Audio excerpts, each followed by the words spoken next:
اللہ تجھے آباد اور شاد کرے. اور جو بندہ نماز کو برباد کرے, نماز اس کو الٹا بددعا دیتی ہے, جیسے تو نے مجھے برباد کیا ہے اللہ تجھے برباد کرے. حضور میں اچھا یہ بات یاد رکھیں, ایک ہے نیکی نہ کرنا, عبادت نہ کرنا, یہ ایک گناہ ہے, یہ بھی گناہ ہے. اور عبادت کرنا اور عبادت کو غلط طریقے سے کرنا اور اس کے آداب کے ساتھ نہ ادا کرنا, یہ اس سے بڑا گناہ ہے, یہ الٹا بربادی والی کام. لہذا صوفیہ فرماتے ہیں جو بندہ جس کام کی وجہ سے نماز کو برباد کرتا ہے, اکثر ہم نماز کو کسی کام کی وجہ سے برباد کرتے ہیں, یعنی نماز جلدی جلدی پڑھ لے, میرے مہمان آنے والے ہیں, نماز جلدی جلدی پڑھو, میں نے سفر پہ جانا, نماز جلدی جلدی پڑھو, میں نے یہ کرنا ہے, یہ میرے گاؤں کرنے والے ہیں. تو جس وجہ سے کوئی بندہ نماز کو برباد کرتا ہے, نماز اسی چیز کو برباد کر دیتا ہے. اور جس اگر آپ نے یہ کہا کوئی بات نہیں, کہا انشاءاللہ ادھر ہی رہیں گے, میرا اللہ ہے, کوئی بات نہیں, مہمان آ ہی جائیں گے, مل جائیں گے, ہو جائے گا, کھا لیں گے, پی لیں گے, بیٹھ لیں گے, کر لوں گا, یہ کہا. نماز کو تسلی سے پڑھو, اللہ اس کی ساری زندگی کو تسلی والے اور اطمینان والی بنا دیتا ہے. یعنی جس کی نماز جاندار اس کی زندگی شاندار. یہ جملہ بلکہ ایک ہفتہ اس کی تسبیح کریں, جس کی نماز, بولیے جس کی نماز جاندار, بولیے اور اس کی زندگی شاندار. لہذا نماز کو خشوع و خضوع والا بنا. حضرت سید عائشہ صدیقہ رضی اللہ تعالیٰ عنہ سے صحابہ پوچھا کرتے تھے, اما جان ہمیں بتائیے حضور کی نماز کیسی تھی. وہ فرماتی تھی تمہیں کیا بتاؤں, حضور کی نماز کتنی حسین تھی, کتنی سونی تھی. کیسے کہ حضور نبی علیہ السلام ٹھہر ٹھہر کر اطمینان اور سکون کے ساتھ نماز ادا کیا. اور بعض میں چلو ہم تنہائی کی نماز پڑھتے نا, یعنی کمرے میں نماز پڑھتے, نفلی نماز پڑھتے, وہ تو اس قدر اطمینان اور سکون والی ہوتی کہ سیدہ فرماتی ایک دو بار تو ایسا ہوا کہ نبی علیہ السلام سجدے میں گئے اور اپنے سجدہ کیا طویل سجدہ کیا, اور مجھے ڈر لگنے لگا کہ شاید خدا نہ خاصہ آپ کی روح مبارک پرواز کریں گے. حتیٰ کہ میں نے ایک بار آپ کے انگوٹھے پاؤں کے انگوٹھے مبارک کو تھوڑا ہاتھ لگایا تو میں نے دیکھا کہ اس میں جنبش ہے. تو جب آپ نماز سے فارغ ہوئے تو میں نے کہا عائشہ کیا بات ہے, خیریت؟ تو میں نے بتا دیا, میں نے عرض کیا رسول اللہ نے اتنا سجدہ طویل کیا, اتنا سجدہ طویل کیا اور اتنے جامع و ساکت طریقے سے کیا, میں تو یہ سمجھی تھی خدا خاصہ آپ کی روح مبارک کی پرواز کر رہی ہے. یہ نہیں, اللہ کرے یہ کیفیت کبھی کبھی ہمارے سجدوں میں بھی آ جائے. ہاں جی, جب تنہائی کی نماز پڑھیں کبھی کبھی ہمارا رکوع, ہمارا قیام, ہمارا سجدہ بھی اتنا لمبا ہو جائے. صحابہ کرام رضوان اللہ علیہم اجمعین باقاعدہ نماز کو دعا سیکھتے تھے. اچھا یہ بات یاد رکھیں, یہ جو خشوع و خضوع والی نماز ہے نا, یہ صرف گوگل سے کتابوں سے نہیں آتی, یہ صالحین اور اچھی نماز پڑھنے والوں کی صحبت اور سنگت سے آتی. کسی سے پوچھا مسجد نبی میں اپنی نماز کو بہتر کرنا چاہتا ہوں, تو کسی نے کہا وہ دیکھو سیدنا صدیق اکبر نماز پڑھ رہے, ان کے ساتھ ہو جاؤ, جیسے وہ پڑھ رہے ویسے تم پڑھو, تمہاری نماز بہتر ہو جائے. نبی علیہ السلام نے ایک شخص کو دیکھا, وہ مسجد نبی میں نماز پڑھ رہا تھا. مسجد نبی, مدینہ منورہ, مسجد نبی, صحابہ کا ماحول, حضور کا دور مبارک, وہ نماز پڑھ رہا تھا. نماز پڑھ کے جہاں حضور تشریف فرما کے نماز میں پڑھ کے آیا, نبی علیہ السلام نے فرمایا واپس جاؤ, دوبارہ نماز پڑھو, تمہاری نماز نہیں ہوئی. وہ پھر آیا, نماز پڑھی اور پڑھ کے واپس آیا, دوبارہ پھر جاؤ, تمہاری نماز نہیں ہوئی. جب تو پھر ایسا ہوا تو پھر اس نے ہاتھ جوڑ دیا کہ بندہ نماز آپ ہی بتا دیں, مجھے تو ایسی ہی پڑھنی آتی ہے, میں کیسے نماز پڑھوں. آپ نے فرمایا اپنی نماز کو ٹھہر ٹھہر کر سکون کے ساتھ پڑھو, یعنی تعدیل ارکان کے ساتھ نماز کو پڑھو, خشوع و خضوع کی کیفیت تعلیم کر کے نماز پڑھو. اور ایسے وہ بندہ دوبارہ گیا. اچھا آپ یہ دیکھیں, نبی علیہ السلام جیسی عظیم و شان ہستی میں سوچ رہا تھا, آپ چھوٹی موٹی باتوں کو تو خطر میں نہیں لاتے تھے.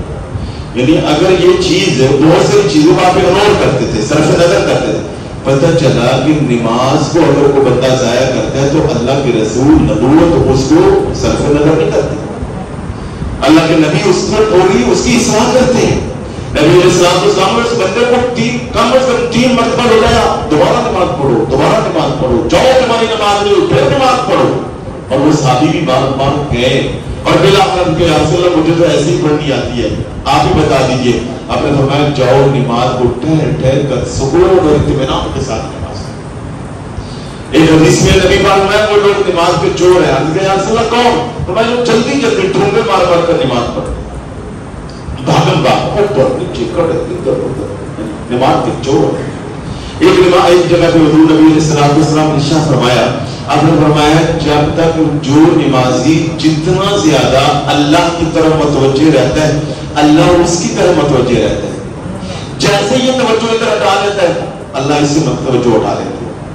لہذا نماز کے اندر کھڑے ہو کے کبھی نہ کوٹی سیٹ کر رہے ہیں, ہاں جی ادھر خارج کر رہے ہیں, شلوار کو اوپر نیچے کر رہے ہیں, ہاں جی اتحیات پہ بیٹھے ہیں. کئی بندے نے میں دیکھا انہوں نے کپڑے ہی نہیں سیٹ ہو گئے, بہت زیادہ کوئی پرابلم ہو گئی ہے تو ہلکا سا کوئی سیٹنگ ویٹنگ کی جا سکتی ہے, یعنی حمل قلیل اس کو کہتے ہیں. مگر ایک رکعت کے اندر آپ سارے کام یہ کریں, اپنے بازو بھی ٹھیک کریں, ہاں جی آپ نہ اپنے سارے ادھر ادھر کھجلی بھی کریں, داڑھی کو بھی سیٹ ویٹ کریں, پھر نہ دستار ہے یا ٹوپی ہے. یہ جو میں نے عرض کیا کہ یعنی جو حدیث پاک ہے نبی علیہ السلام نے نماز ٹھیک کرائی, اسی وجہ سے میرے اندر یہ احساس پیدا ہوا کہ مجھے یہ عنوان بار بار چھڑنا چاہیے کہ جو مسجد کا امام ہے خطیب ہے اس کی ذمہ داری صرف نماز پڑھانا نہیں ہے, دو اس سے علاوہ بھی بڑی ذمہ داری ہے.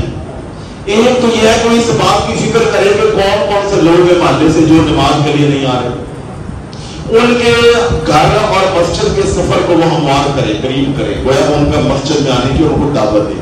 ایک تو یہ کرے. اور اس معاملے میں جو بھی بندہ مسجد کے امام اور خطیب کے ساتھ کندھے سے کندھا ملاتا ہے, تعاون کرتا ہے, ہاں جی کسی بھی طرح مدد کرتا ہے, معاون بنتا ہے, جو ثواب مسجد کے امام کو یا خطیب کو ملے گا وہی ثواب اس نمازی کو ملے گا, اس انتظامیہ کے ممبر کو بھی ملے گا. کیونکہ یہ اکیلے آدمی کا کام نہیں ہے.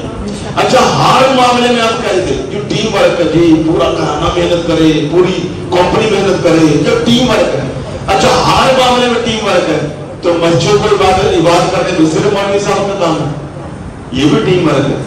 انتظامیہ اپنا کام کرے, نمازی اپنا کام کرے, مؤذن اپنا کام کرے, ہر جس کی جو ڈیوٹی ہے وہ اپنی اپنی صلاحیت اپنا ٹائم لگا دے, مل کے اللہ کا گھر آباد ہو جاتا ہے.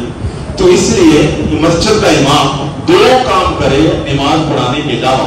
ایک تو جو لوگ مسجد میں نہیں آ رہے ہیں ان کو لانے کی کوشش کرے, اور دوسرا کیا کرے کہ جو نماز کے لیے آ رہے ہیں ان کی نمازوں کو درست کرے. اور نمازیوں کی ذمہ داری کیا ہے, یہ میں نے آپ کو بتایا کہ بھئی کس طرح درست کریں. بہتر تو یہ کہ آپ مطالعہ بھی کریں, چیزیں یاد بھی کریں, مگر یہ کیا کریں, یہ بھی دیکھا کریں کہ ہمارے امام سب کیسے نماز پڑھے, نبی ویسے نماز پڑھے, میرے استاد کیسے پڑھے. اگر آپ والدین ہیں تو خود اپنی نمازوں کے اندر خشوع و خضوع اور ٹھہراؤ لائیں تاکہ آپ کے بچے آپ کو دیکھ کر اپنی نمازوں کے اندر خشوع و خضوع لائیں, آپ ان کے لیے رول ماڈل بنیں. تو یہ بہت ضروری ہے. اور نماز کی اہمیت بتانے کے لیے یہ بھی ضروری ہے کہ میں نے جو پڑھا ہے آپ نے بھی پڑھا ہوگا, شریعت میں بچوں کو ڈانٹنے کے حوالے سے صرف ایک چیز کے بارے میں کہا گیا ہے کہ اگر بچے نماز نہ پڑھے تو ان کو ڈانٹیں. اگر یہ 10 سال کے ہو جائے ڈانٹنے کے باوجود نہ پڑھے تو پھر ان کی ہلکی بلکی پالسرا بھی کریں, ان کی استری بھی کریں, ہاں جی یعنی باقاعدہ طور پر کچھ سزا دیں.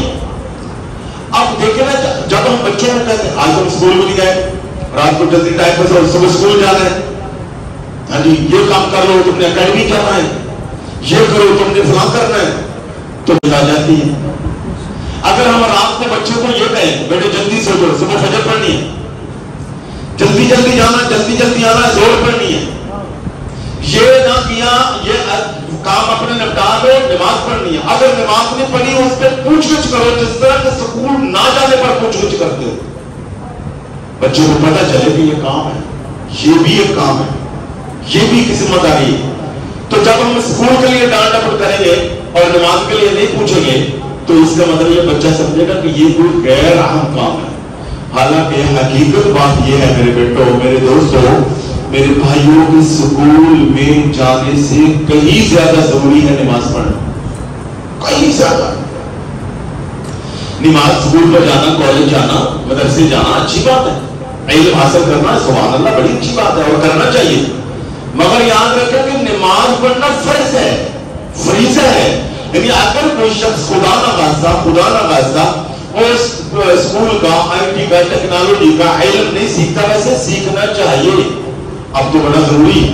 میں اس دن ایک دن تو پورا دن پریشان رہا جب میں نے صبح وہ پڑھا، وہ جو اسرائیلی گماشتہ ہے وزیر نیتن یاہو، کہتا ہے مسلمانوں تم مجھے بات کرتے ہو، تو یہ بات یاد رکھو، تم ہمیں کہتے ہو ہم ایسے ہم دہشت گرد ہیں فلاں، یہ تمہارے ہاتھ میں جو پکڑا ہوا موبائل ہے، یہ سمجھو تم نے اسرائیل کا ٹکڑا پکڑا ہے۔ اس کا کہنے کا مطلب ہے کہ موبائل ساڑا چلاتے ہو تو گلا سانو کرتے ہو، اس کا مطلب یہ ہے اور گڈی ساڈی، جہاز ساڈا، موبائل ساڈا، ہر چیز ہماری ایجاد کرتا ہے، استعمال کرتے ہو اور باتیں بھی ہمیں کرتے ہو۔ لہذا بچوں آپ ہی ذہن بناؤ کہ ہم نمازی بھی بنیں گے، قرآن کے حافظ بھی بنیں گے اور اچھے سائنسدان بھی بنیں گے، چیزیں ایجاد بھی کریں گے، ہم اپنی سوسائٹی کو آگے لے کے جائیں، اور بڑی مشکل نہیں، اور اصل جو بڑی بڑی ایجادات ہیں وہ تو مسلمانوں نے کی ہیں۔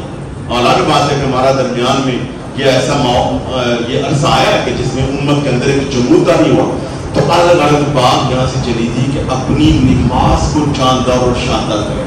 نماز کو جاندار اور شاندار کرنے کے لیے چند ایک ٹپس میں آپ کو دیتا ہوں۔